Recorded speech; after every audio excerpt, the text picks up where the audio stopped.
पंचवर्षीय मेला 2081 लाई सभ्य र भव्य बनाउनको निम्ति हाम्रो नेपाल सरकारका गृह मन्त्री आदरणीय हाम्रा नेता रमेश लेखकज्यू आजको यो प्रमुख अतिथिको आजको कार्यक्रमको प्रमुख अतिथिज्यू र यसै गरी उहाँको हाम्रा म्याम साहब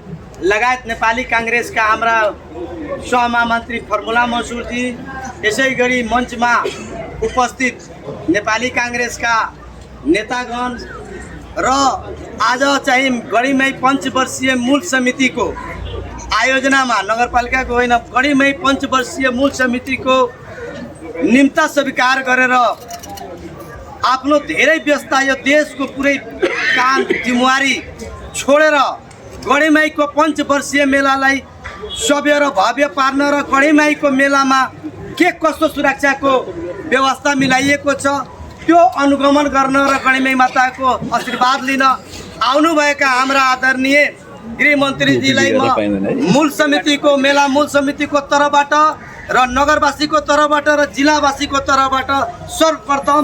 हार्दिक स्वागत गर्न चाहन्छु। स्वागतम गर्दै जय गढीमाई। आज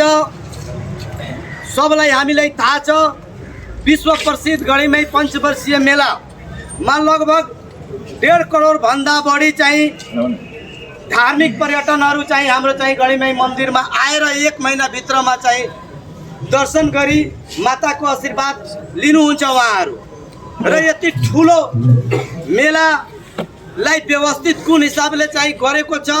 त्यो चाहिँ मूल समितिले गरेको चाहिँ यहाँका सुरक्षा समितिले के कसो व्यवस्था मिलाइएको छ